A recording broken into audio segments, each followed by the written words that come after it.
He's a tough street-fighting lawyer with the highest ratings for honesty and integrity. He's here to answer your legal questions and get you the help you need. You're listening to The Legal Lowdown with your lawyer, Joe Ingram of Joe Ingram Law. Joe Ingram has more than 20 years' experience fighting for his clients here in the state of Alabama. Joe's focus is criminal defense and family law. You don't have to face your legal issue alone. You've got Joe Ingram on your side. In case of sensitive legal matters, you can always reach out directly to Joe at joeingramlaw.com and arrange for a private consultation. And now, Alabama's defender of the defenseless, protector of the people, and all-around good guy, Joe Ingram. All right. You're listening to the Legal Lowdown with Joe Ingram, your Alabama lawyer on WERC 105.5 FM in Birmingham, WBHP 102.5 in Huntsville, and WRTR 105.9 in Tuscaloosa. Tomorrow is Mother's Day. So I want to tell my mom, who's gone, I love you, miss you. One day we'll talk again. Happy Mother's Day to all moms out there. Anyway, we were off last week, and I went to Santa Rosa Beach for a vacation, and we're back. And today in the studio, I have Jeff Hammock again of Spy for Rent. Jeff owns the show now. He's about to take it over here in about a week or so, and then I'll be gone, and I'm never coming back. If you listen to our show, we always ask you to download the podcast, share it, like it with your friends and family, tune in as well. And do me a favor, go to Spotify, go to iTunes, give us a 5-star review on our podcast because we're growing in the ratings. And honest to goodness, Jeff, I think we had somewhere between 8 and 10 people call our office in the last 2 weeks. Honest to goodness. Thank you for those people that called my office. The words were very encouraging. The comments were very kind. And Holly said, do you really know Joe? She said, because if you really knew Joe, you wouldn't be saying this. So for those of you that called my office, I am eternally grateful for what you called and said. As always, if you have a question or comment, go to the little app on your phone, the iHeartRadio app. That's the Spy for Rent hotline. Anytime, any day, any show, all you got to do is say the Legal Lowdown. It'll get a message to us, and the gurus here at WARC will get the comment to us. My featured sponsor of my show is Spy for Rent. Spy for Rent. Jeff Hammock, Corey Fuller are the two best investigators, honest to goodness, in the state of Alabama. They are the names to know if you need an investigator. And they do quality work, they do the best work, and they do the most cost-efficient work in what they do. They're not out there to gouge you. They work the case to be cost-efficient for your best interest. They really do. I want to give a shout-out really quick to Shelby Fence Company. Shelby Fence Company. They build fences here in the greater Birmingham area.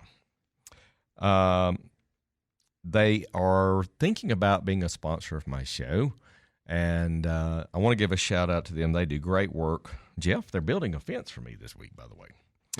At your house? At my house. Okay. My office represents people from Huntsville, Birmingham, Montgomery, Tuscaloosa, and Mobile. If you need representation, all you have to do is call my office, 205-825-5297, 205-825-5297. Speak with intake specialist. We'll get you in for a consultation. If you need to look us up on the web, go to joeingramlaw.com, joeingramlaw.com. That's all you need to know for your legal needs in the state of Alabama. Jeff, how are you today, sir? I am awesome. How you doing, Joe? Jefferson. Yes, sir. Have you ever realized that when I call you Jefferson? Every time the phone rings. Hello, Jefferson.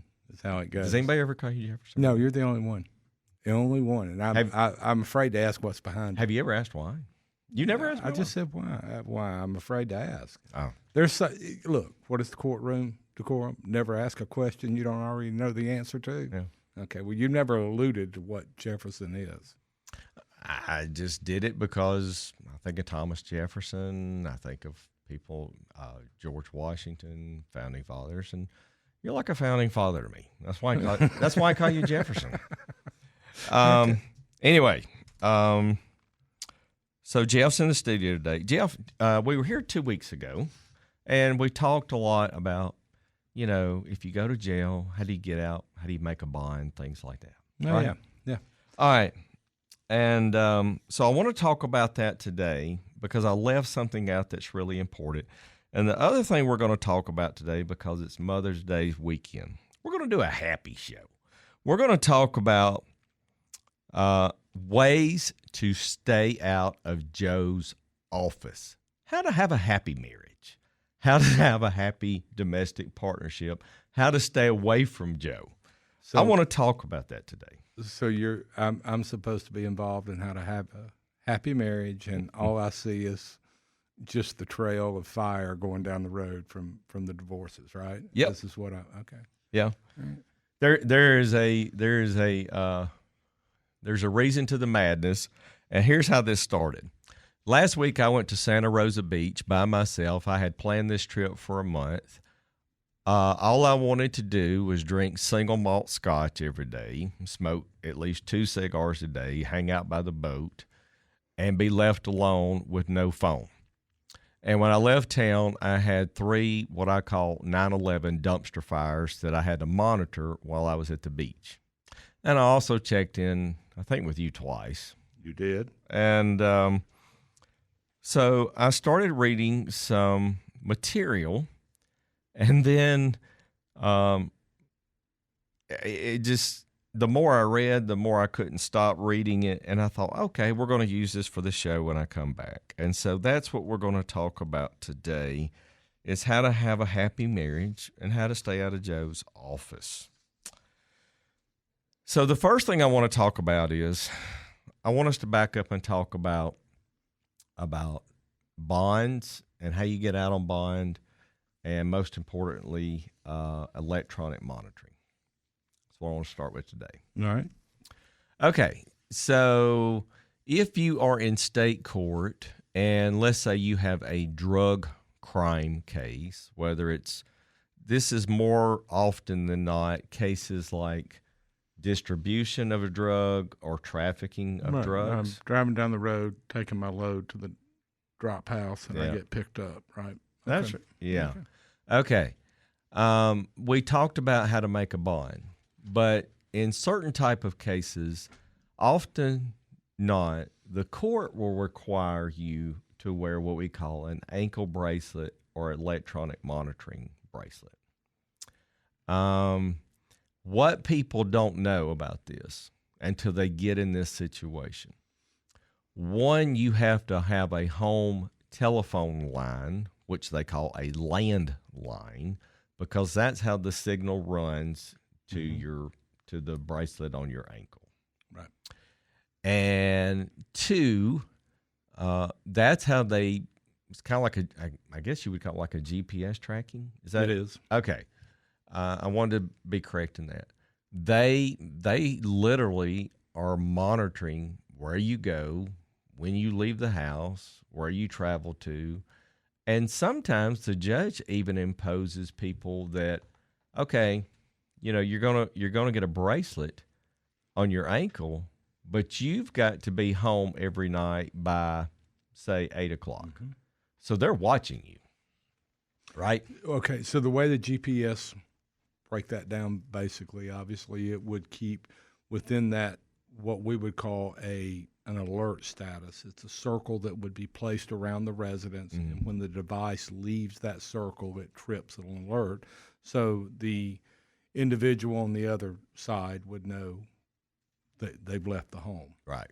If it does not come back into the circle within a certain time, it trips an alert of them to let them know. Right. Very good. Okay. All right. So that covers the electronic monitoring aspect of state court. I have a follow-up. Yes, you said you have to have a home telephone line. You have to have a home phone line because the phone number tied to that line is how the signal runs for the ankle bracelet. So any of the cell phone or home telephone provider, Spectrum, AT&T, any of those. Okay. Right. I was thinking the old hardwired, ring-a-ding-a-ding phone that we were talking about earlier. Yeah. Okay, so any Wi-Fi provider would work. Yeah. Okay. Yeah. All right. So the other thing I want to talk about that's really important, and this is for our listeners out there, and only if you're in this situation. So if you are charged in federal court, there are 3 ways to get out on bond in federal court. The first is most simple. That is what we call a signature bond. More often than not, if you get indicted in federal court, they do this so professional. They literally send you a letter to your home, and they say, "Dear Joe, you have been indicted in the Northern District of Alabama for whatever crime, and you need to come to the Hugo Black Federal Courthouse on this day for an arraignment." I mean, that's how they do it. And so you either have to go shop for a lawyer, or they give you a public defender in federal court. Now, if you have no criminal record, or if you're not really a danger to yourself or you're a danger to the community, you're going to get out on what is called a signature bond. And all that means is when you go to court and you plead not guilty, they're going to make you sign what is called a promissory note. I, Joe, owe the U.S. government $5,000 if I abscond justice or do not come for all my court hearings. That's all you have to do. It's called a promissory note. Now, they start at $5,000, and I've seen them as high as, had one client one time that had a $50,000 promissory note, but that was a drug trafficking case. But the judge can literally set the denomination of the promissory note that you sign to get out of not sitting in a county jail while your case is waiting. That's a promissory signature bond. The second way, Jeff, is what we refer to as a third-party custodian. Now, this is done in federal court only. What this means is I'm charged with a pretty serious crime. I might even have some criminal convictions in my past. And so when we go to the bond hearing, the defense lawyer always has to make this recommendation. The U.S. attorney will never make this recommendation. Judge, we're willing to accept any accommodation so that my client doesn't sit in jail. We're even willing to put up a third-party custodian. And what that means is someone in the family or someone that has responsibility for the defendant tells the court, hey, I am willing to sign a document that I will make sure that Joe shows up for court, and Joe, if Joe takes off, I will swear to the court that I will call the U.S. Marshals immediately. And here's why. The judge makes you sign this document in a courtroom, okay? Mm-hmm. You sign it under oath. The judge is going to explain the reason behind you being a third-party custodian, and he's going to make sure you understand. If we can't find your family member or whoever the defendant is, we are going to come take you into custody, and we are going to put you in jail and hold you until we find that person. So, yeah, this is serious. So when they tell you, if your family member takes off and you can't find them, it is your duty to call the U.S. Marshal Service and say, hey, my son's taking off. I can't find him. Just want to let you know. That way they don't come pick you up. And I have seen that done. You would never get out of jail in state court if the bonding company had to go back to jail and you didn't show, you know? I mean, I had a bonding company when You look back into the history of divorce, and you see when domestic violence complaints started coming up on the rise in the 2000s. Right, everybody was getting PFAs, filing of protection from abuse claims, and everyone in these, not everyone, but a lot of them were going to jail for domestic violence.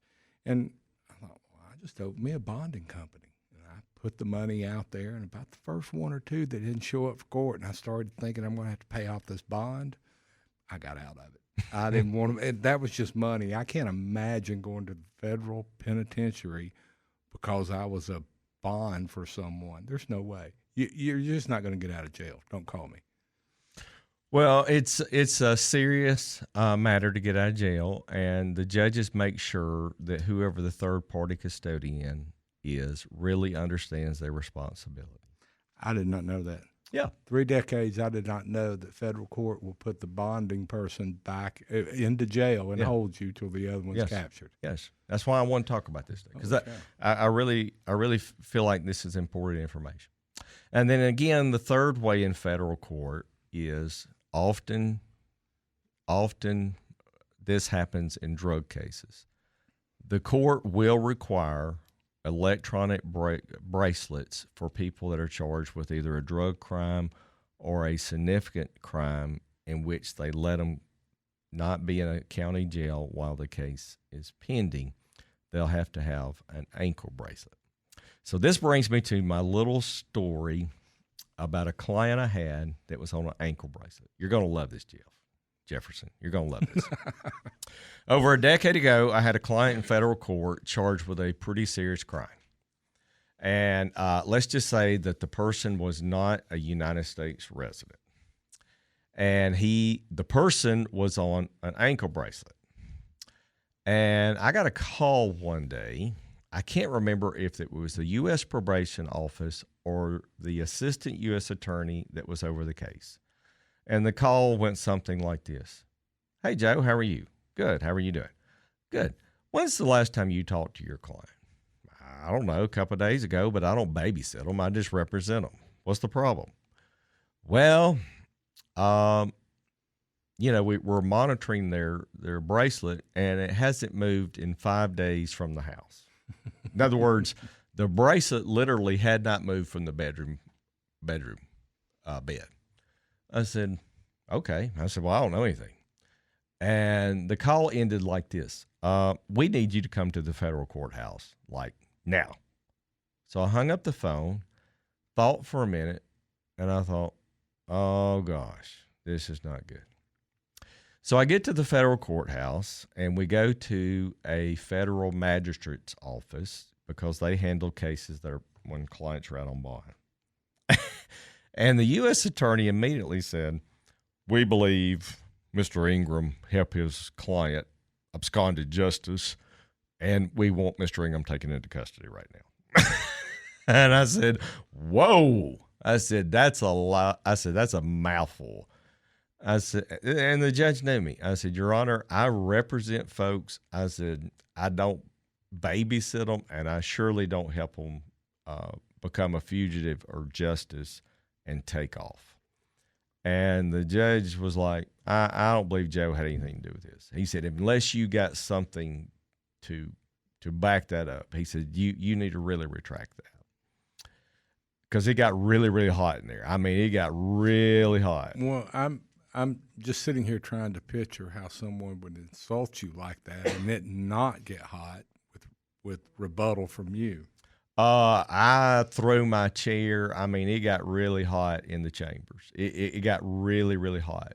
In fact, I think the U.S. Marshals had to come in because it got really, really, really hostile. Anyway, so the person, this is how smart this person was. The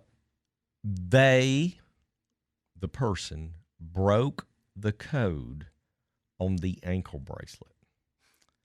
Now, I don't know exactly, but do you know how many digits a code is on an ankle bracelet?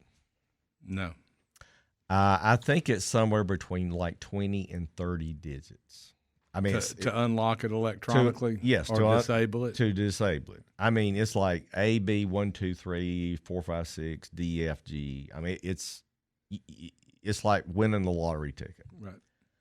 He broke the code on the bracelet. Seriously. And this person made a fake ID, flew to a foreign country, made another fake ID passport, and flew home to his country of origin. And to top it off, this person emailed the U.S. Attorney's Office and told them how he did it. He's like just rubbing it in their face, telling them how he did it, what he did, and where he was. And this country does not have a treaty with the United States, so it's not like they could go get the person. And to the best of my knowledge, he's never been found. And so that was a very big learning experience for me. So if mom or a daddy, brother, sister had signed on that bond in federal court with him, they would still be sitting in jail because he can't be extradited from this country, correct? Yes, and unless the judge at some point in time held a hearing and decided that mom or dad really had no knowledge of what this person did and maybe decided to let them out and let them off the hook. But that was an eye-opener for me. I've only had 3 people in my career that have become a fugitive of justice. One went to Mexico, one went to a foreign country, and another one just disappeared. I don't know if it was mafia related. I don't know if they ended up like Jimmy Hoffa. They never turned back up. So. Well, it's not, sometimes for these people being in jail is not safe either. Getting back out and coming on the street can be very dangerous for them. No, especially in a drug case.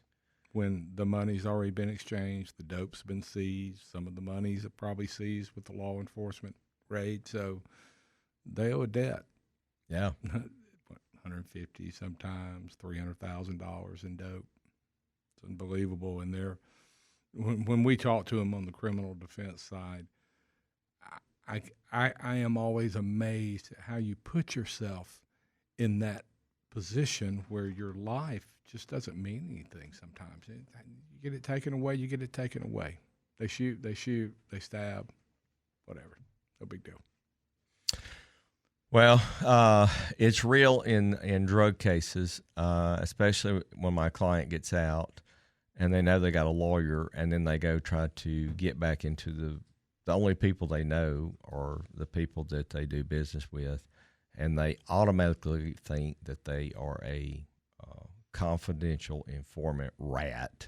Mm-hmm. And so they say, Mr. Ingram, my life's in jeopardy, or I don't know what to go do now. And that becomes their decision of whether they want to cooperate or if they just want to take their chances where they are. But they just can't up and move to Florida, Tennessee, somewhere because they're held in jurisdiction here for the criminal charge. Well, unless the court gives them what we call leave of court to leave the state. Yeah. Anyway, that's the first segment with Jeff Hammock of Spy for Rent. He's going to take over the show here in a couple of weeks. We'll be back after news and weather.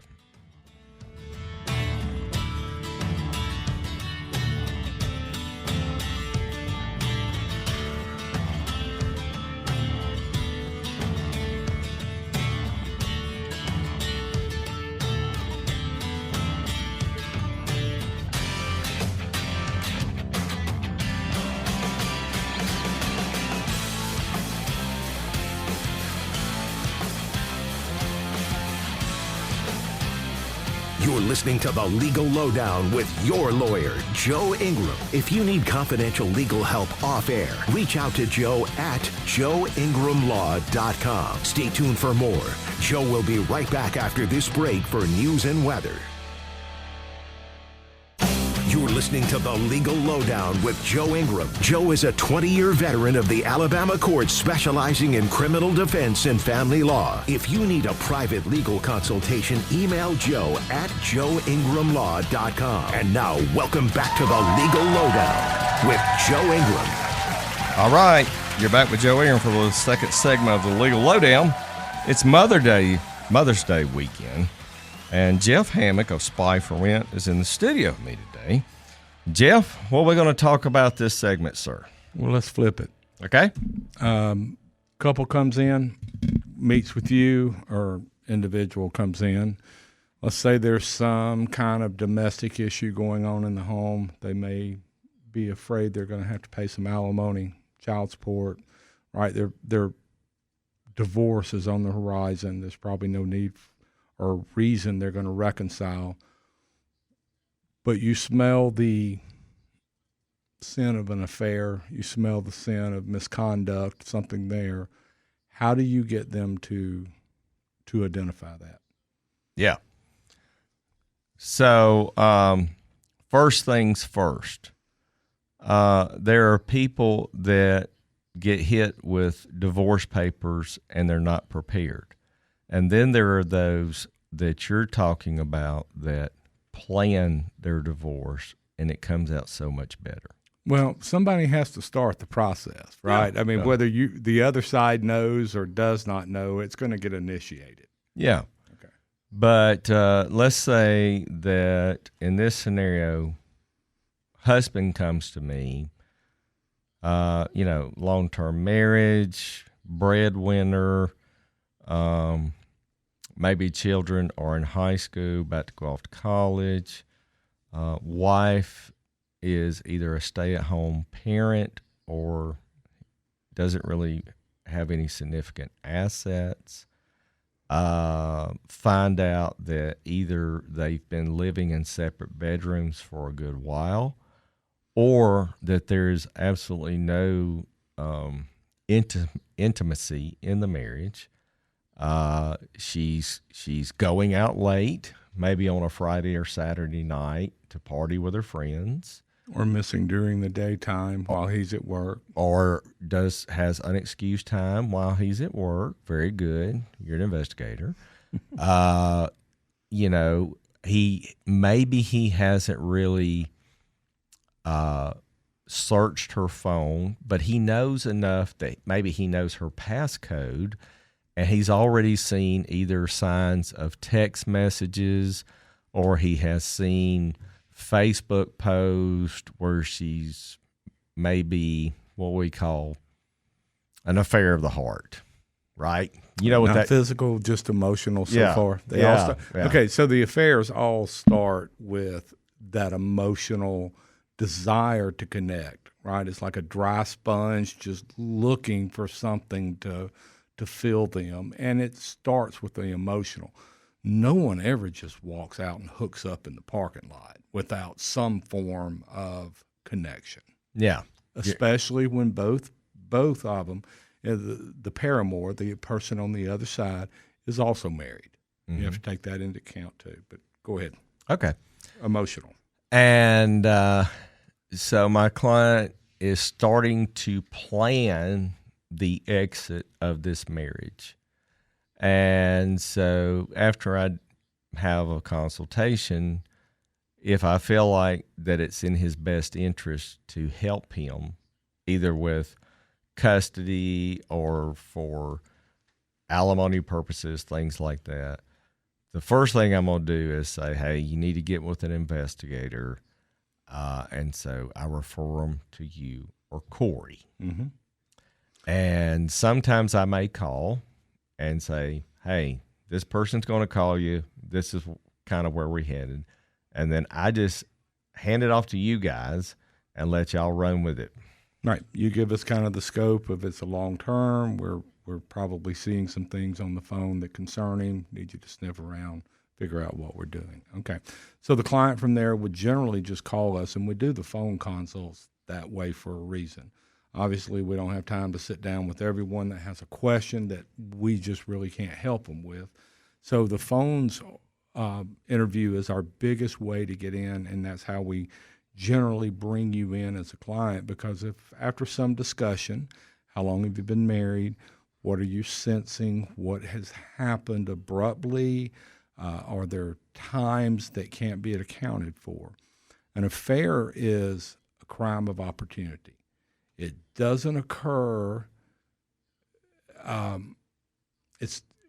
You have to create the opportunity for the crime to occur. Right. That's where I'm trying to go with this. So we help the client look at the calendar and the hours and the days, when most likely can a 2-hour period occur where you're nailed down and they're kind of free. Are they going off to the store once you get home from work and they're gone for an hour, hour and a half?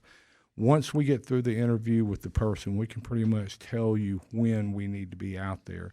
It doesn't have to be 8 hours a day. It doesn't have to be 7 days a week. We have a lot of tools in our closet that we can bring out that minimize the amount of camera time we have to keep out there. And that's the most expensive. It's $100 an hour, $125 an hour for surveillance.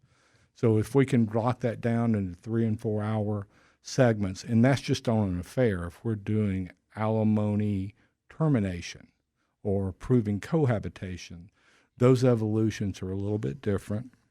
But through the interview process, we'll help you narrow down those times. We discuss our retainer because, again, you've given us a little blanket information of the 4 corners where we're going to need to be running with this. How long can the client financially support the investigation, right? Are we going to be able to maximize the full amount? We discuss the retainer. You pay a portion of the retainer or the budget that we're going to put on the case, and we put a budget on it, right, to avoid the buyer's remorse. I don't know what's valuable to you. Half the time the client, it would be my statement, and half the time you're going to operate from an emotional standpoint. You're going to want to do something that has no significant outcome in the end. We've done the best we can. We end it, right? It might be where we've observed the 2 individuals walk into a hotel together, but pushing it any further, there's nothing really we can do. We can't go in the room with them, loitering outside the hotel room.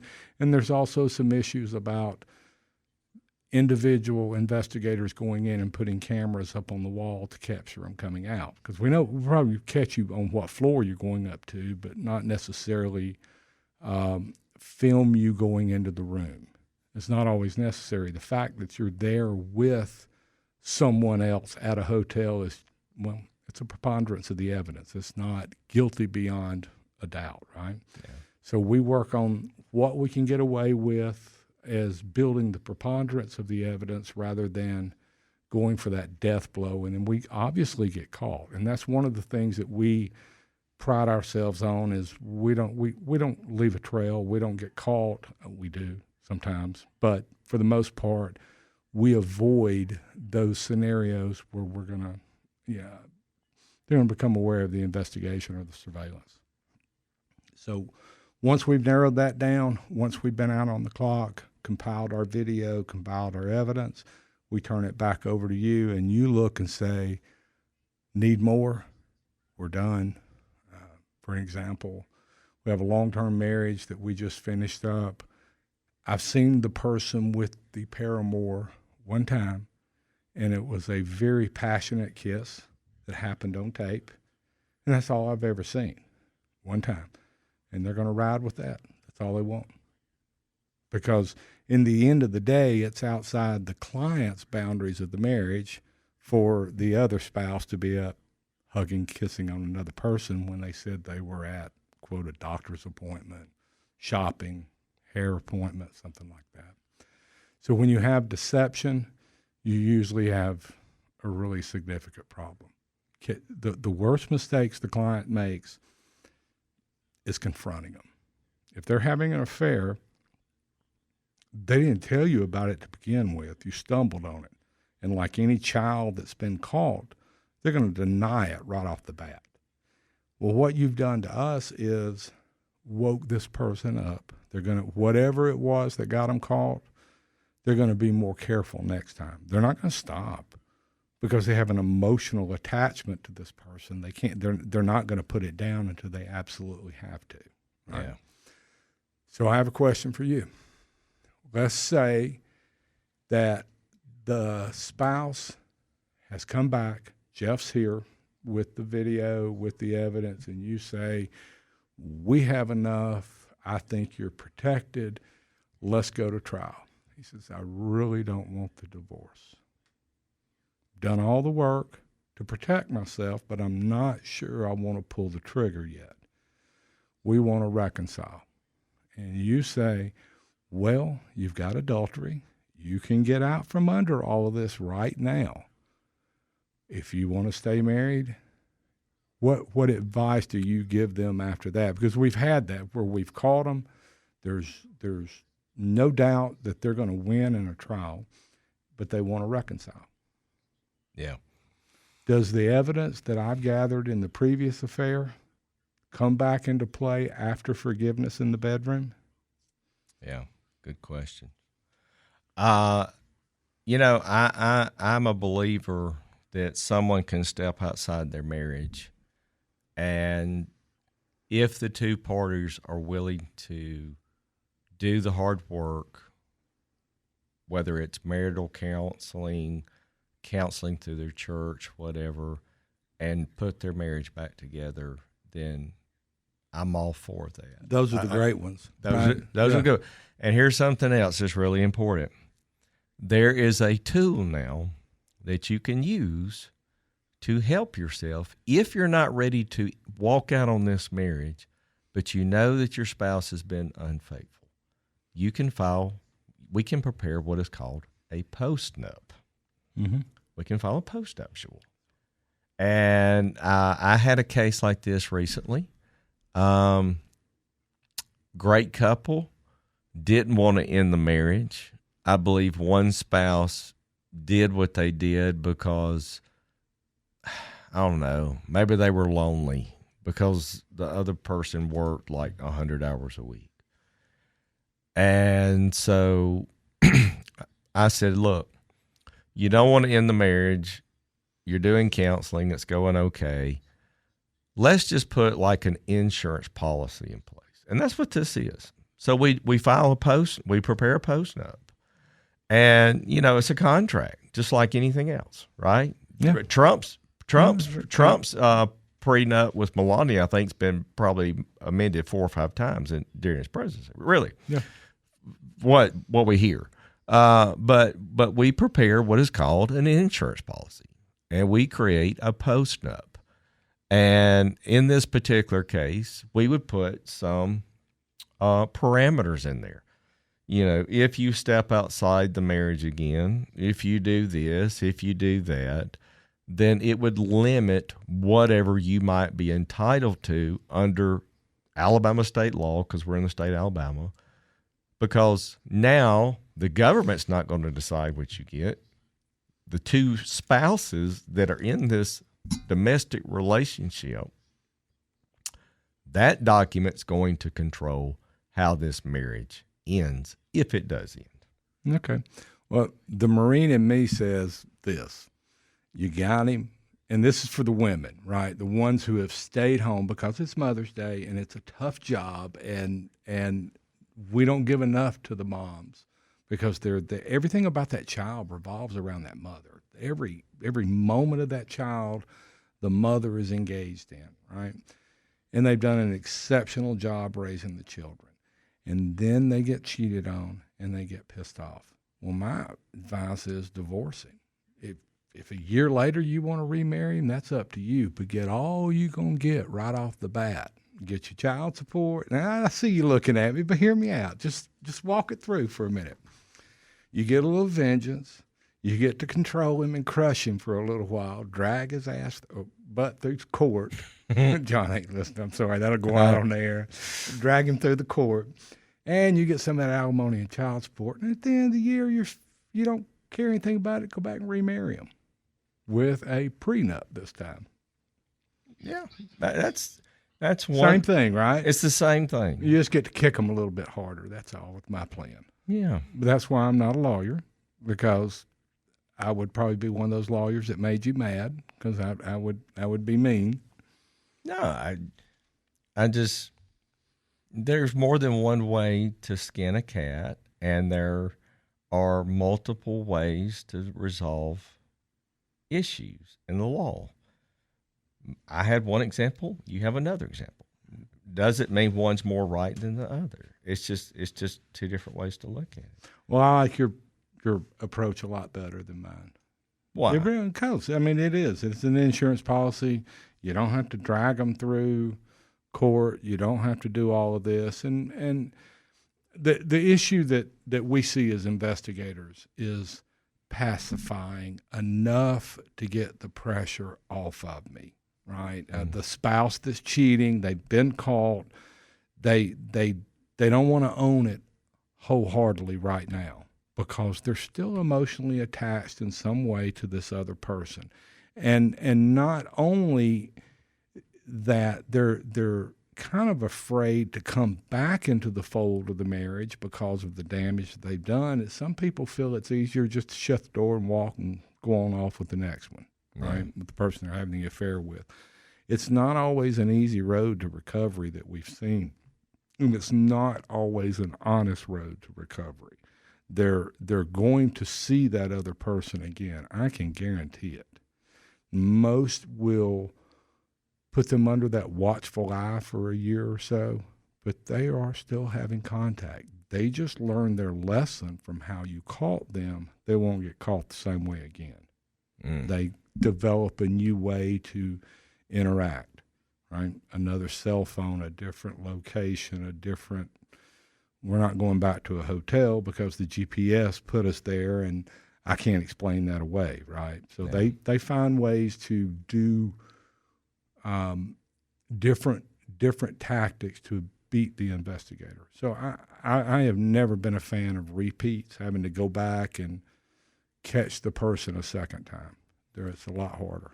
So let me ask this. Is this from your professional perspective, or is this your personal opinion that, let me ask you this question this way, because we've never had this conversation. Once a cheater, always a cheater. No. Okay. No, absolutely not. Okay. I think that people find in themselves a redemption. There are a variety of reasons why someone would break the boundaries. And I don't call them the bonds of the marriage. We have boundaries, right? What's acceptable, unacceptable. Why they step, and I'm going to be honest, people email, whatever, I don't care. Everyone has an affair in some sense. It's an emotional, it's an attraction. There's something there where you look forward on occasion to seeing another person. Everyone says it's got to be the sexuality of the affair, right? It's got to be the intimacy there, and it's not. I've sat and watched people give a hug and a kiss and the "I love you," but no other engagement whatsoever. No trying to get off to the hotel, no trying to spend the weekends together. They just enjoy each other's company, and the person absolutely hated their other spouse. So when I said it was a crime of opportunity, we create those times in our day to either have that behavior or lock the door so it can't happen, right? You don't create that extra hour and a half being away from home outside your normal routine unless there's something pulling you there. And when the spouse finds that the other spouse is lying about that pull, that reason, that whatever, they generally confront them. And that's when the catching becomes what sets you aside as your behavior from that point forward. Do I acknowledge it, or do I give them just a little bit, get them off my back, or do I completely redeem myself and close those doors so that opportunity no longer exists? Right? Do I still travel with this person because we're in the same corporation and we have the same job in some sense? We meet somewhere in Missouri for the big corporate event 4 times a year. You probably need to look at getting a different job at that point, right? Because you're never going to have that validation of trust every time you get on the plane to go to that same location again. Right. I was thinking when we were talking about this segment, I had a case back in November of last year that Corey worked for us. And one of the spouses was cheating. The other spouse had a pretty good idea. Corey was so smart. These are the terms of art that you guys use. We already knew that it had happened a couple times, the people cheating, and both of them were married, by the way.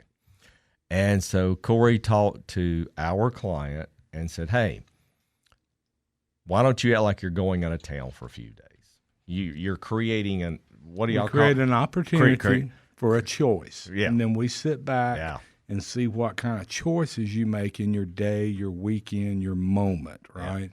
Yeah. And so that's what happened. This person said, hey, I'm going to go out of town, go do something for a few days. Lo and behold, Corey either had a sixth sense or had it just right. And so I think it was like on a Saturday night, went and caught the person dead to rights. Mm-hmm. And then in that particular case, my client was satisfied, but wanted one more, I don't know, bite at the apple, one more just proof of closure. So my client told Corey, hey, I want you to try one more time. And so they literally set up another scenario, literally within a month. And Corey called him again. And then at that point, my client called me and said, Joe, I have all the proof I need. This person's not going to change. It's time to call it a day. And we had so much evidence that as soon as we filed the complaint, all I ever do is put the initials in of the paramour. I never put the name out there. I just put the initials in. And I have put times, dates, places so that admit or deny. So I know that I want you to know that I know everything that I know that you don't think I don't know. And in those cases, those pretty much end in uncontested divorces, which doesn't cost you a lot of money to me, and you saved a lot of money because you spy friend is cost effective in your approach, and that marriage was over within like 30 days. Or you do, as you said, you create the postnuptials, and they try to reconcile. Yeah, but this person didn't have the heart for it in that scenario. That person just wanted to end it. We were on the phone the other day on one of the same, and you caught me serving a person. I was like, hang on a minute, Joe, they're coming out. And this person obviously had an alcohol issue, and that was the reason we were there waiting on him. And Joe, she just blew me away from the smell of alcohol coming off her breath, right? As I'm serving her something that says you really got to quit drinking. You're getting a divorce because of your alcohol. She's 30 minutes from going to get the kids. And I mean, I'm high from talking to her. There's so much vodka coming out of her face. This is a fascinating conversation with Jeff of Spy for Rent. Jeff Hammock and Corey Fuller are the best investigators, honest to goodness, in the state of Alabama, hands down. And for those of you that don't know, more often than not, Jefferson and I talk about maybe 3 days a week for about 5 minutes in the afternoon. It's usually between 3:30 and 5. I start watching my clock about 2:45 for the Joe Ingram number. Does it bother you? Not at all. I look forward to it because we get to hear about, look, these things hone my ability as an investigator because I'm not a lawyer. I don't know what's relative in the courtroom from an attorney's point of view. Our conversations always aren't about just these cases.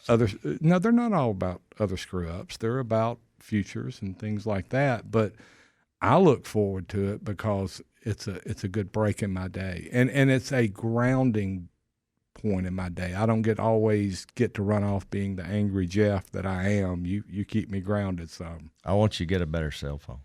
That's from throwing it against the wall. I want you to get a better cell phone. I tried to call you yesterday, and you hung up on me 3 times. Listen, folks, this has been a great first hour. Jeff Hammock's going to stick around. Next hour, I think Katherine Robertson's going to call in. She's running for Attorney General. She's having a little fight in the press with Jay Mitchell about Muslims and issues like that. So stick around for the second hour for Mother's Day. We'll be back.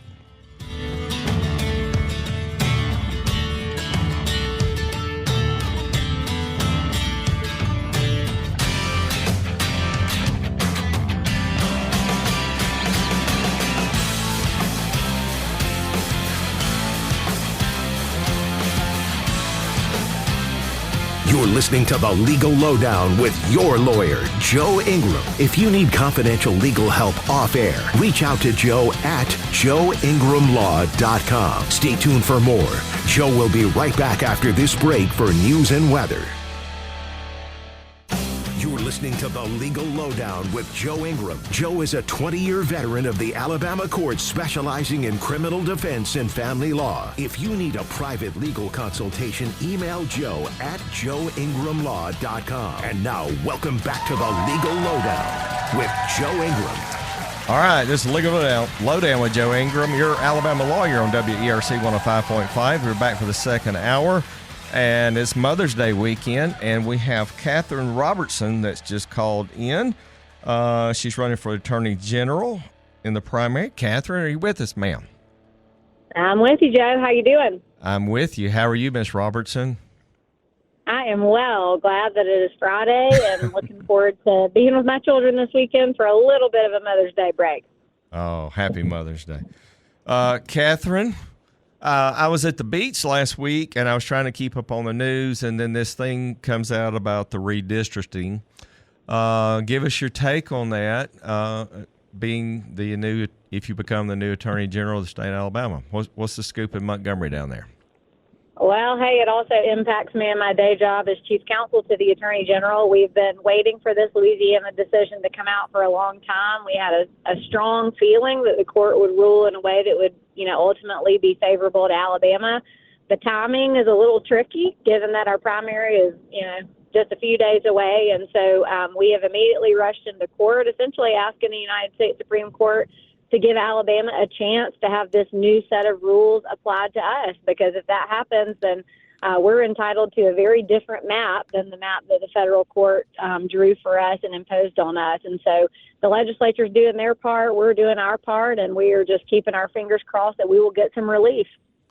Is it possible or practical to do this before the November election, Katherine? I mean, is that even feasible? It is still possible. Impossible to say what is probable with federal courts. They are on their own timelines. But the United States Supreme Court did not do us any favors holding the Calais decision as long as they did. I think there's been some accusation that the liberal dissenters caused that to be dragged out. So they didn't leave us a lot of wiggle room, but by golly, we were doing everything we can. And we are also working on getting some relief in our legislative maps as well. You may remember that we had a state Senate seat that was redrawn by the court that affects Montgomery. And so we are working 2 parallel tracks trying to get our state some answers as quickly as we can. Okay. All right. That covers that. But federal courts generally move faster than state courts. So we'll see how that plays out. Okay. Something else that's happened here in the last 2 weeks. The Southern Poverty Law Center was indicted in federal court. That's right. Right. And I saw an article last night, Katherine. I have to confess. Don't get mad at me.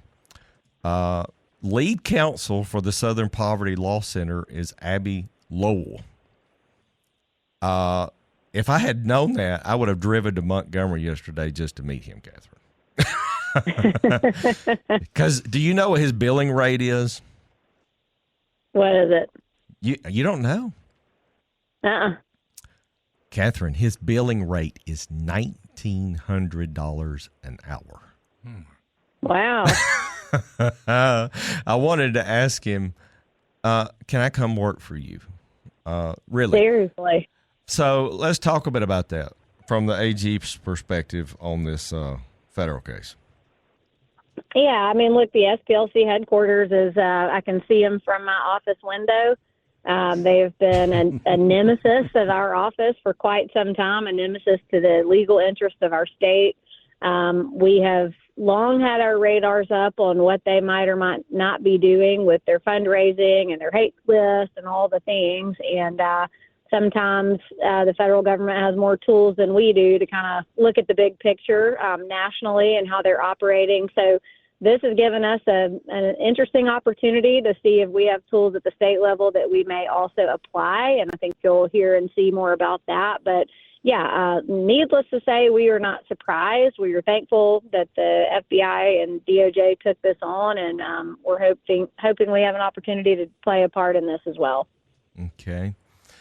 And there's a couple more things we can ask you about that's happened in the last week. The gentleman was sentenced yesterday in the Anayas law case. Thoughts, perspectives on that case, Katherine? Yeah, well, he's not a gentleman. He's a murderer, and Okay. thankfully Yazid received 2 life sentences. We are so thankful for the jury's work in the case. For the case was a specially sitting judge in Macon County who was appointed by Chief Justice Sarah Stewart under the Speedy Trial Act that our office helped pass. I actually wrote it. So that was the first case to be tried under the Speedy Trial Act. A great outcome. Obviously, we had hoped that he would be convicted of a capital offense, but since he was not, this is the maximum sentence he could receive under the law, and he will be in jail for a very, very long time. So we are very thankful for Anaya's family to get that relief and that closure, and just a good day in the office. Very good. So, Katherine, I turn on the television locally, and all I see are political ads 24/7. And so now I know for a fact that you told me you were going to spend all the money, and it's apparent all of you are spending all the money on advertising dollars. So I think about a week ago, if I'm wrong, forgive me, I've been out of pocket for a while. You put out a allegation, and you might correct me, about Jay Mitchell and some of his prior work representing, I don't know, either as a lobbyist or representing someone from a Muslim country. And I'm going to let you take it from there, ma'am. Yeah, well, my opponent made, fighting the Muslims a key tenet of his platform for Attorney General. And he, has spent millions of dollars on ads and radio and mail that, tell people to get their butts back to the Middle East or whatever. So, we found it a little ironic that he had registered as a foreign agent for an organization out of Uzbekistan that was on behalf of a Muslim oligarch, and just thought that was relevant since he made it relevant, and he wasn't happy about it. But it's fact. Anybody can go on the U.S. DOJ website and look at it. And again, probably wouldn't have been relevant to the AG's race, but felt like he sort of teed it up, and there it was. Okay.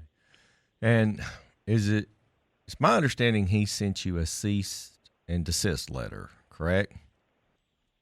Yes, he did. Okay. And I think, according to your Facebook page or your page for your elected office, you didn't take it down. You stand by it, correct? Oh, yeah. We 100% stand by the ad. The documents are online that he was registered as a foreign agent for an Uzbekistan organization and lobbied Hillary Clinton's office. Again, records are online. We did not take it down, but we do change our ads. We have a lot of messages that we want to give to the people of Alabama over the next couple of days and weeks. And so, you will see different ads pop up, but yeah, we stand by it. Okay. Well, Katherine, got about 2 minutes left.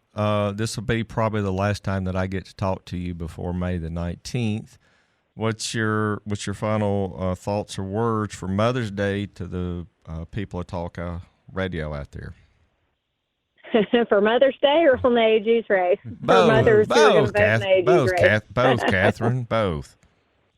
Hey, listen, I am running for Attorney General because I love this state. I'm an eighth-generation Alabamian. I have led our office for 10 years. We have delivered big wins for the people of Alabama. We've delivered big wins for law enforcement. I'm not running angry. I'm not running desperate, and I'm not running scared. I'm just offering my experience to the people, and I hope that you will read about me, look me up. I've lived my career in the public eye. I am proud of the work I've been able to do and would humbly ask for their support on May 19th. All right. Well, Katherine, happy Mother's Day, and you have a good weekend, and I appreciate your time today for calling in, okay? Anytime, Joe. Thanks for having me. All right. Have a good weekend, Katherine. Bye-bye.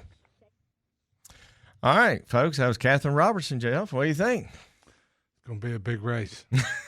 Nowhere in this did I figure this radio show would start into a political radio show, commentary. And we don't give political commentary. We just give an open mic to the candidates to put it out there and say what they want to say. I think between her and Pam in Blount County that's running, it's going to be a tough fight. I would hate to have any one of them two women coming after me with the law, to prosecute. Well, but I've tried to turn the campaign ads off, and I haven't looked. But this foreign registered thing's got me a little sideways. I didn't know that was out there. Yeah. I mean, we've asked all the candidates about if they were going to spend the money for the primary, and obviously they are if you just see the TV ads. And John, is the ads filtering down on the radio as well? Yes, we're getting plenty of ads for the candidates on the radio. So iHeart is very happy with revenue for the month of April and May. We're doing very well with that respect. Yeah, congratulations. Okay. Here we are giving it away for free. Yeah. How about that? Yeah, here we are. In fact, we might have one coming up when we go to a break here. I don't know. Oh, yeah? You never know. My dollar says it'll be there. They're pretty regular. Okay. Well, we'll see. I'm sure there will be a break. Yeah. Okay. All right. Well, we had Katherine Robertson. All right. So, Jeff, this is Mother's Day, so I want to do a happy show today. I want to talk about ways. When does that start? Because we've been pretty rough so far. No, we haven't. Go ahead. No, we haven't. We have a lot of fun. I want to talk about stages of marriage and how to stay out of Joe's office. Seriously, I really believe this. No, I want to hear it. Okay. Bring it on. All right. I don't think it's going to be good for my business, but bring it on. Let's hear it. What? This isn't all about money. We do this because we care about people. All right. So I was reading some stuff at the beach. This one information literature I read talked about 6 stages of marriage. Okay? Stage 1 is what is referred to as the honeymoon stage. The honeymoon stage. Mm-hmm. You ready for this? Yeah. Everybody feels happy. Everybody feels easy. Both try very hard to overlook, forgive flaws, issues. Love is in the air. Love is in the air. Because you don't want to test the other person. And this could be you're either dating to get married or you just got married. This stage, the honeymoon stage. And from my personal perspective, Jefferson, I got married when I was 24. And the first 6 months of my marriage was hell because of me. Trying to figure it out. Well, being a male, I would come in and just throw my shoes down in the living room, and I would leave towels in the floor in the bathroom, and I didn't put the toothpaste in the drawer, or I didn't do this, or I didn't do that. I acted like I was raised in a barn, and my wife would constantly, stay on me about, Joe, I'm not your maid, I'm not your housekeeper. Put your shoes in the closet. and all these little things until you live with somebody, you really don't know somebody, right? I agree. So, did you, in your marriage, did you experience this? I have, over the years of watching, come to the conclusion that we are just adult men stuck in a Barbie house while the wives play. They dress us up before we leave. They put the house together. They make us do things that we don't normally do. And we push back. I leave my shoes laying around. Occasionally I will make the bed. You know, I need a brownie point. Once in a while I'll go make the bed. Well, you leave pretty early in the morning, though. Yeah, she's usually asleep when I leave. I mean, you leave like really early. Yeah. Yeah. So you have different hours than most people have. They don't understand your hours. No, I mean, I get up at 4 a.m. Yeah. And sometimes I'm out then. Sometimes I'm behind the computer. But we kind of work around everybody else's schedule, right? Yeah. So when you're getting off, we're still waiting to get off ourselves. Yeah, but I mean, I know just from talking to you that your hours are not general 8 to 5 hours. Right. So. And I have a great wife that takes care of me. We're still in the honeymoon phase after I don't know how many hundreds of years, right? I think we are. She would say differently, but I'm going to keep it there. Oh, congratulations for you. I'm not in the honeymoon phase. Okay, stage 2. Relative, all relative. It's called the reality stage. You ready for this? Yeah, give me. The reality stage. People's habits tend to show up. Differences show up to cute things that now are becoming annoying. You realize that this person you married is either a neat freak or, like me, a pig. And you're stuck with this person who either will adjust or not adjust, and you're either alike or you're polar opposites. Now, you're not ready for this question, but I'm going to ask you anyway. Are you and your wife, are you alike or are you polar opposites? Context. It depends on which one you're talking about. Like loading the dishwasher, polar opposites. She will, I won't. As far as the likes and dislikes, as extracurricular activities, going out, dinner, and things like that, exactly the same. Yeah. We both enjoy it. We have a balance of and a respect. I think that we both come from a divorce, right? And we both come with children, products of that divorce. So we have had, in past tense, a different filter that we looked at instead of just following your heart with love, right? There's a lot more involved. But the reality stage is kind of where we began. We're probably doing the 6 backwards if I had to look at my marriage. Okay. In my marriage, the things that annoy me are things that wouldn't annoy the average person because, I walk around with hand sanitizer. We wipe down all the doorknobs once a week. I go into lots of courts. I see lots of people. So if I get sick, then I can't work. So I'm really obsessive about getting germs. Sure. In our house, we have a rule. The house is my wife's. The yard is mine. Same here. No one, she makes all the decisions about the house, paint colors, whatever she wants to do. The yard, the landscaping is mine. Do not touch my daylilies, my hydrangeas, my azaleas. Do not put any chemicals in my yard. Do not touch anything without my permission. My yard is my yard. That's my sanctuary. You never knew that, did you? Green thumb?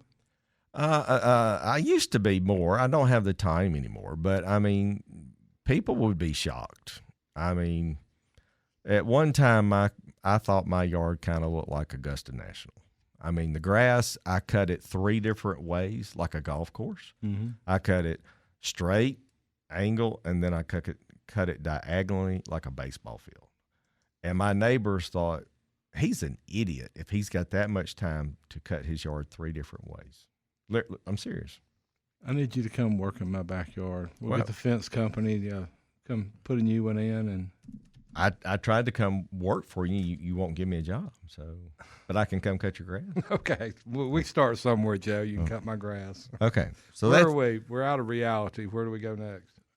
You're not having any fun today, are you? I'm having a great time. Okay. I'm just trying to find that soft spot in my marriage where I land. I'm a little nervous. Well, we're getting there. We're getting there. Stage 3 is called the disappointment stage. There we go. Oh, There we yeah. go. Now Yeah. we're getting there. Middle-aged men. Found Here we go. This is where most people start to end up in my office.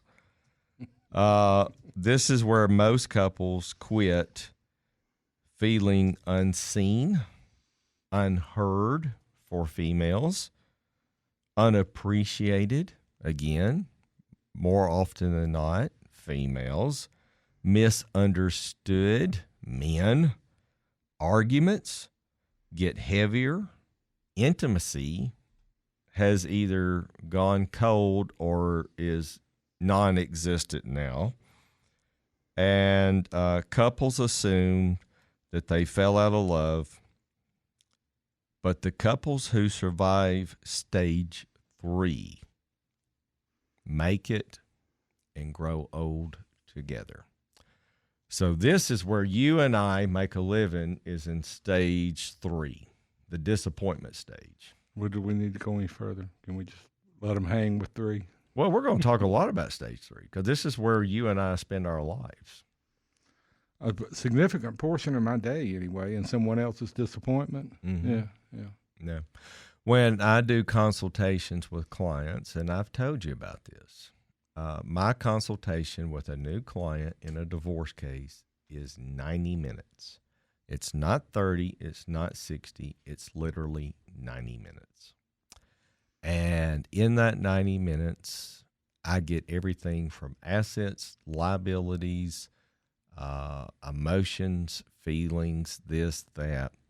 And then the very last question I ask them, Jefferson, before they hire me,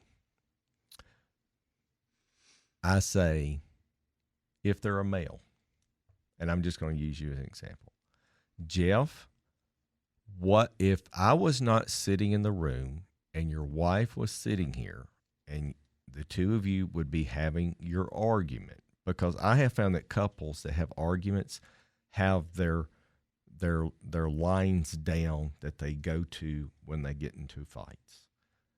What would your wife say to you if I were not sitting here? And this is where the husband starts telling me exactly what the wife is going to say. And more times than not, if I have to take a deposition, this is what she testifies to in the deposition.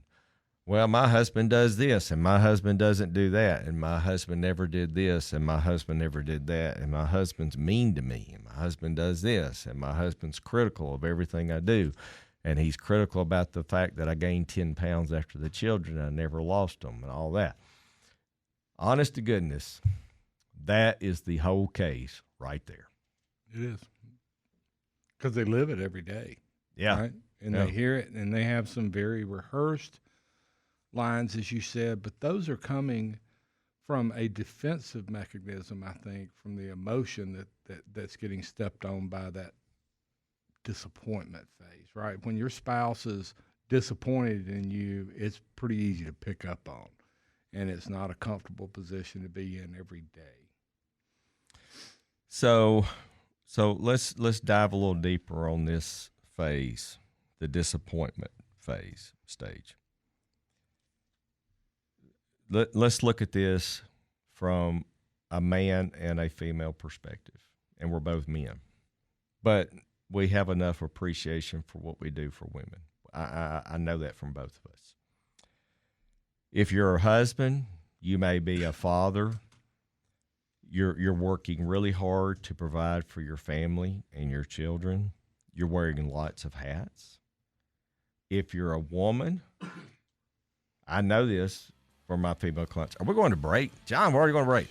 All right, folks, we're going to start back at the disappointment stage. This is a happy show to stay out of the office for a divorce. We'll be back after news. We'll be back with news and weather in a minute.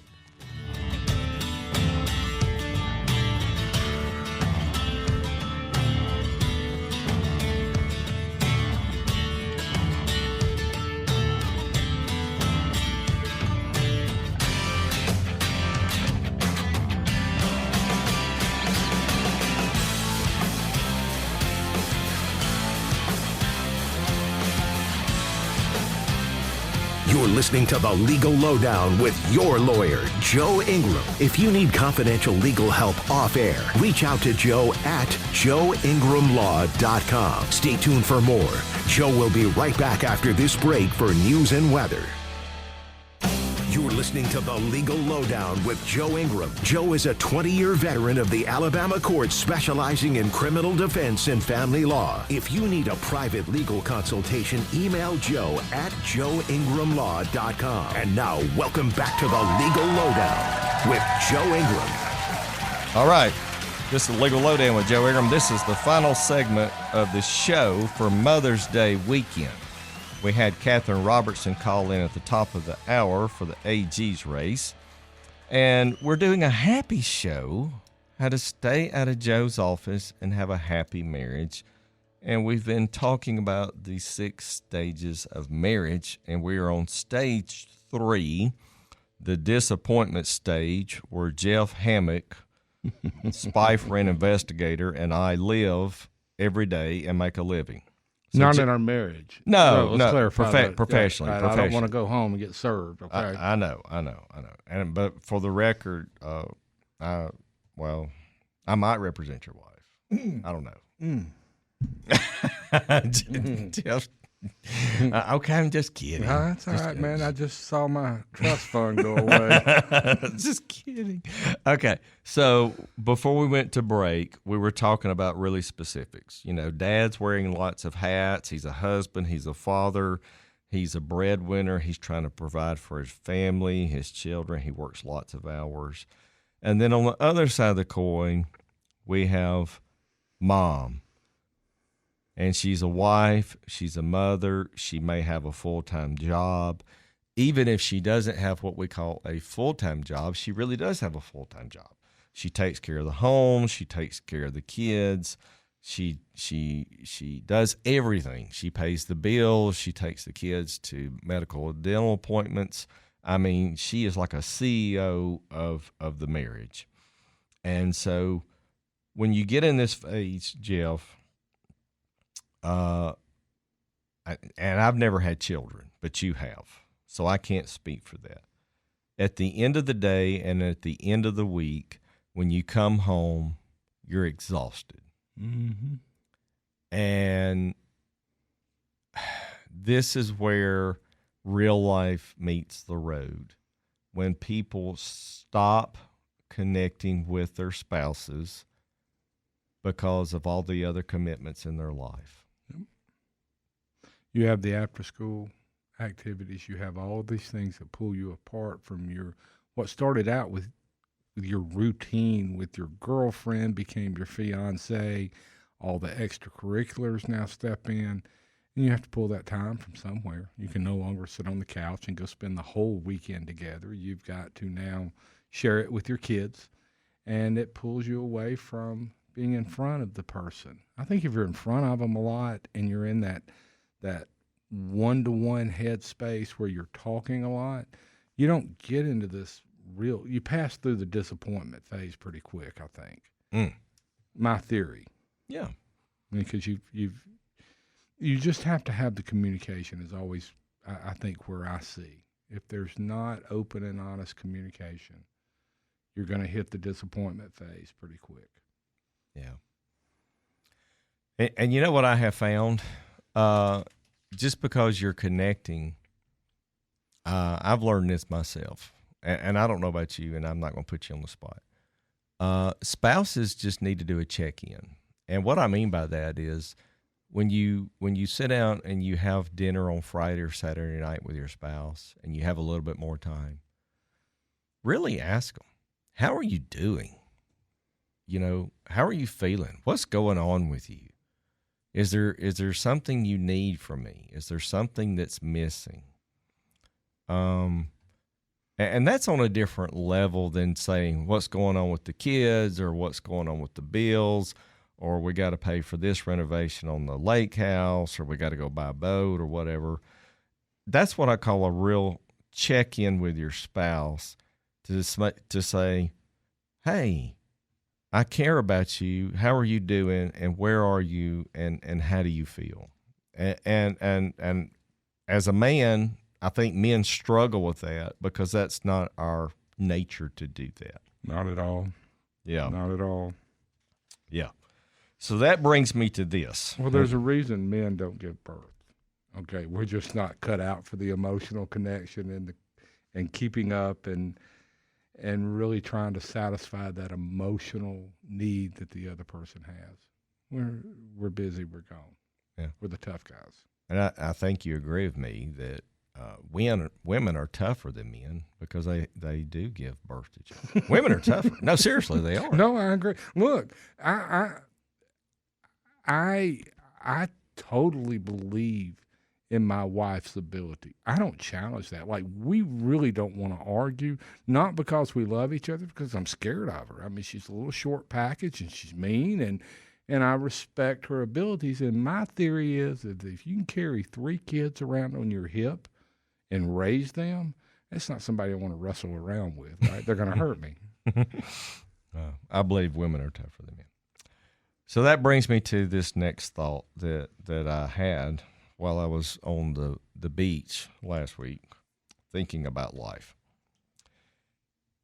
You have to take care of yourself before you can take care of anyone else.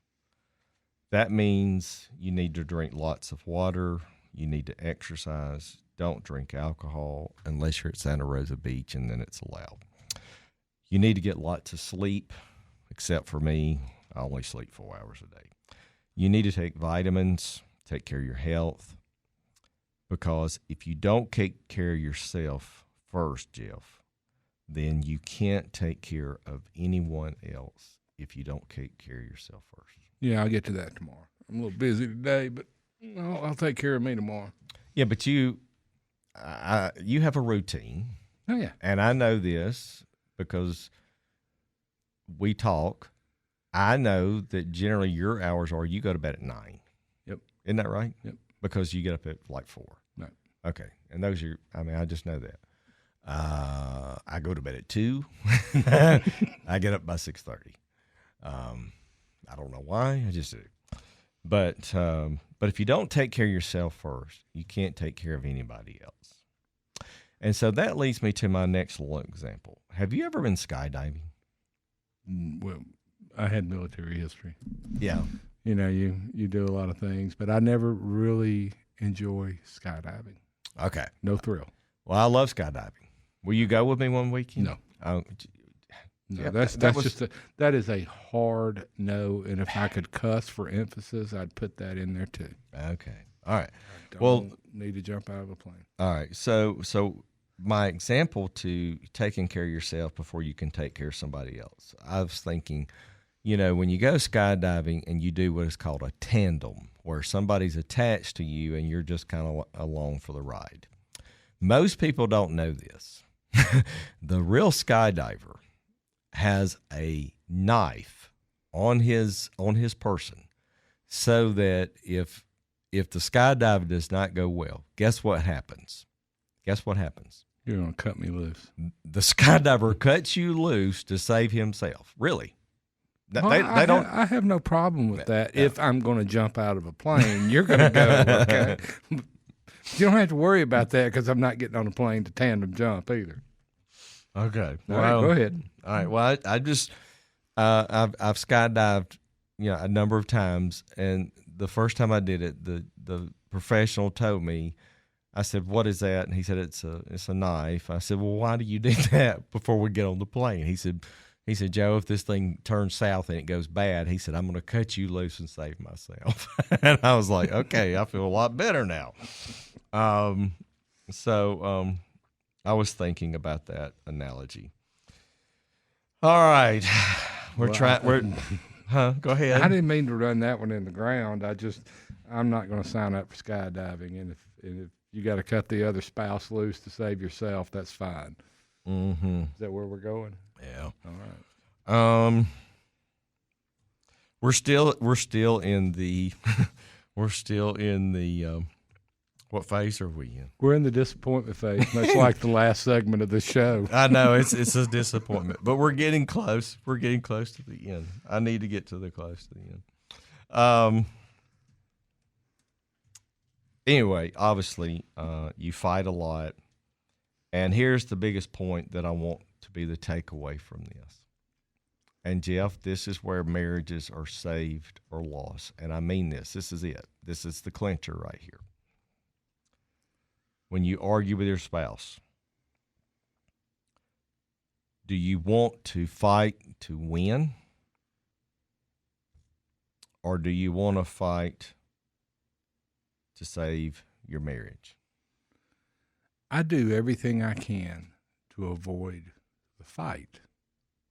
And I don't know what stage that puts me in, but I think if you have something that is meaningful to you and the spouse cares, then you don't have to fight for that objective time to listen to express yourself. It could be contentious over how a dollar is spent, but I've learned, much like custody, much like anything else, somebody ultimately is going to have to make a decision. And if you trusted them to get you that far, then you're just going to have to trust them to take you the rest of the way, whether it be a financial decision or, life-changing. Well, but I don't fight to win. I just don't like that. I don't like the fighting. Do you fight? I mean, do y'all just like throw stuff at each other and kick doors and? No, but all marriages have arguments, and anybody that says that they don't argue with their spouse, I think would be lying. So when we have arguments, you have to have boundary lines for arguments, that there's things that you don't say and there's things that you don't do. You have to keep a healthy argument. And then there comes a point after I speak and you speak, just like in a courtroom, and we can agree to disagree, that maybe you just need to walk away and have a cooling off and say, we're just not going to agree on this. All right. This is where we're off on nomenclature. See, you're talking about fighting, and I'm thinking about throwing the plates and the cups and just short of the domestic violence call, right? To me, that's the fighting. What you just discussed and talked about is a conversation. That's all that is. And so we have very good conversations with my spouse, and I do, right? But sometimes she gets a little feisty for emphasis, and I get a little concerned, and she wins. But we have a great deal of respect for each other in the feelings and the emotions department, because, again, we both come from a divorced aspect, and we both know how fragile the human spirit can be. Absolutely. Once it's been broken. Yeah. All right. So now we get to stage 4, what is called the adjustment stage. And if you make it here, you got a chance to make your marriage. You learn each other's triggers. You stop fighting to win, and you start fighting to understand boundaries. You replace blame. You communicate, becomes more mature.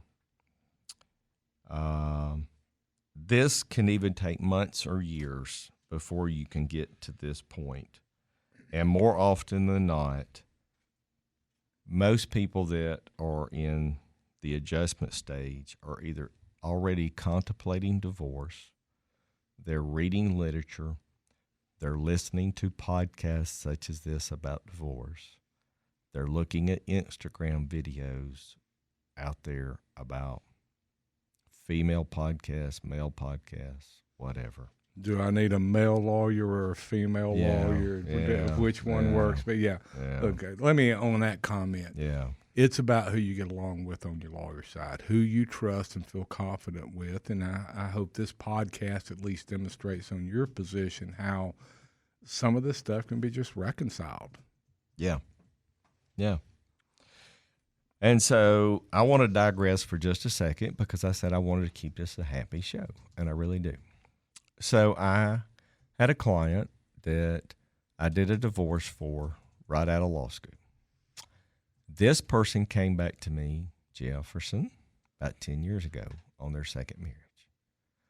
And I saw this person like on a Tuesday or a Wednesday night at like 6:30. And they brought their new spouse. And I sat there and listened to both of them because they said it was going to be an uncontested divorce. And this is where I turned into a marriage counselor. And I think I was there till like 10:30 that night. They did not get a divorce. They did not pay me a dime, which is unusual. We don't do that anymore.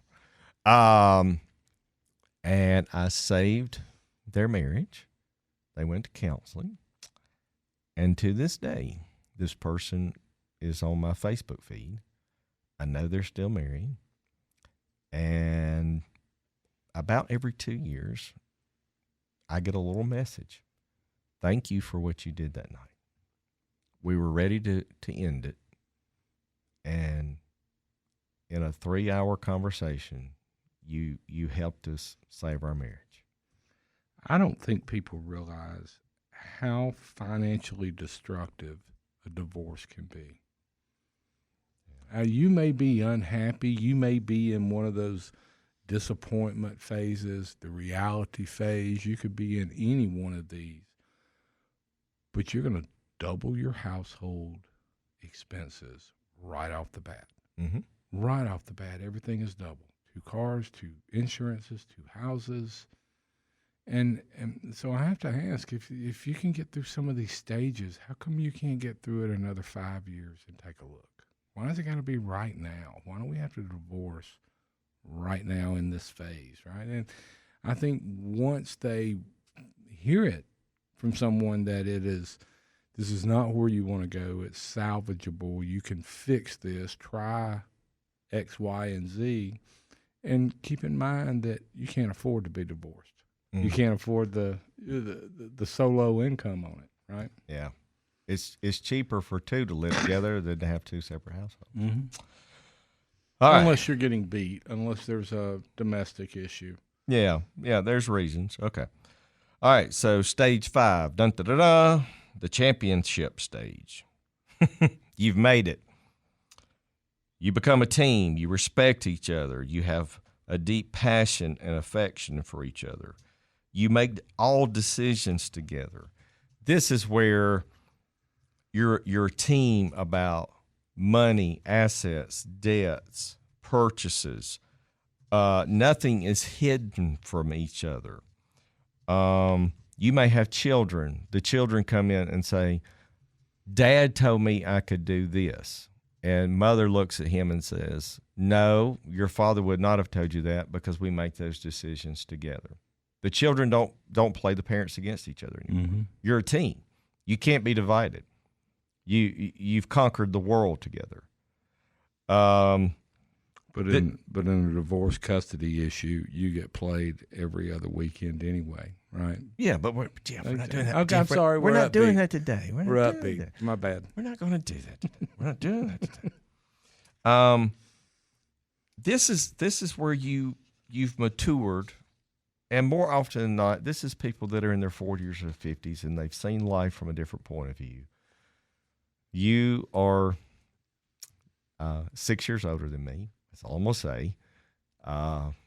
But we look at life a lot from the same point of views. We do. And once you get to our age, you know that you have less years in front of you than you do behind you. Mm-hmm. And so you have wisdom. It takes time, right? It takes a lot of time to grow wisdom, especially in a marriage. Absolutely. With 2 people, right? Absolutely. So this is where you've really matured, developed, and you've done the hard work. And this is where you really respect each other.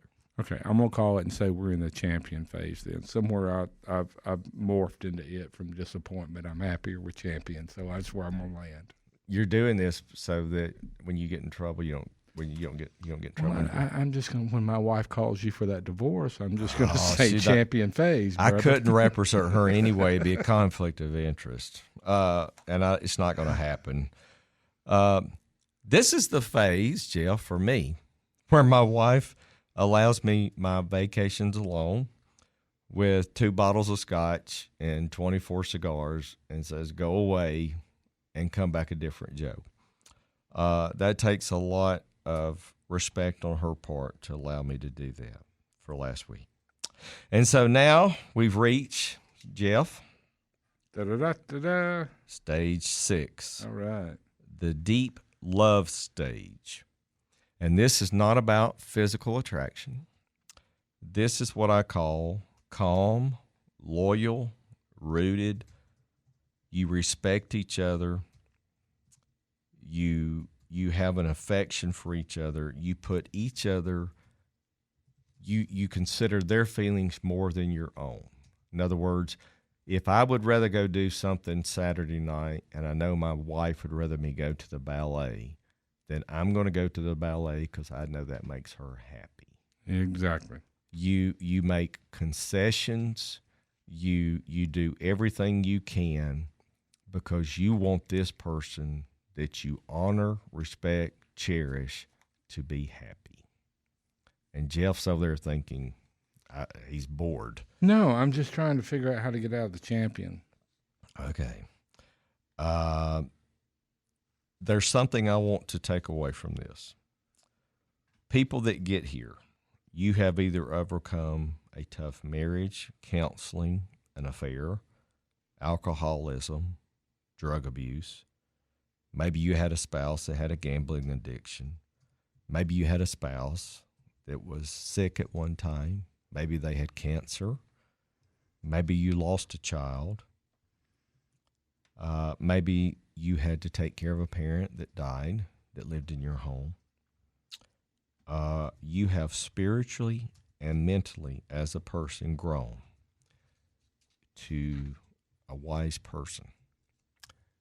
And if you make it to this stage, then you're going to see the end of your life with your spouse. And that is what you want. And this is my final thought today, Jefferson, about marriage, because I heard this while I was at the beach. At the end of your life, what you want is for your spouse to look at you if you're about to die and say, you made me a better person than before I met you. Very good. Do you see how sweet that was? John's over there crying tears right now. No, he's not. He's looking at me like, no, I'm not. So that's what do you think, Jeff? What's your thoughts on what I thought? On the ladder of the 6, find your space and just dedicate some time to your spouse. If they're the mother of your children, this weekend, take a moment and do something out of the ordinary, just to let them know they're the sole reason, right? The purpose that you can get up and go to work every day and not have to worry about coming home and doing the double duties of laundry and cooking for the kids and cleaning up the house, right? You have your responsibilities, and that partnership has allowed you the time to go do what you want to do. Just tell that person as the mother how special they are. Yeah, good. Jeff, we got about a minute and a half left. What's on the horizons for Spy for Rent here in May and June? You fixing to be going down to the beach for CLEs and stuff? Going to the beach. Summer is our marketing time, and we're actually looking at opening a space in Huntsville. We're looking at an office space up there. Yeah. Right, the criminal side that we're trying to grow is actually picking up there, and I'm considering an office space. Corey made the phone call to me yesterday. I about jumped through the roof. I was so excited. Now, I don't know who's going to go to Huntsville every day and work, but we'll have an office up there. That'll be great. Okay, that was news to me. Well, I don't know that we haven't signed and we haven't looked, and it was just an offer that was made to us, and we still have to make a consideration on it. But even if I do, it's either going to be Corey or I for right now that will go to Huntsville and work that market, because it's a growing market for us, right? And we don't want to send an amateur up there, even though we have great people. We don't want to send an amateur up there and screw up the first one. Yeah, right? We want to hit hard like the first one we did for you, right? Mm-hmm. You're still battling on it. I understand you really like that lawyer too. Well, if it's anything, she'd say the same thing. Thanks. Yeah. All right. Well, folks, this has been the Legal Lowdown. We've enjoyed the show this week. I hope you've enjoyed it as well. And we've got some surprises coming here in the next couple of weeks that I'm not going to give away just yet. Some things in the work. And if you are getting inundated with TV ads for elections, it's about 11 days away to make a decision. Final thought for the week. Do not stop until you cannot lose just because it's taking time. Does not mean that it's not happening. It's just not happening. It's taking a little longer than you want it to. And if you do not stop, you cannot lose. Have a good week. See you next week. See you, Jeff. Bye. Thank you, Jefferson. Always love it.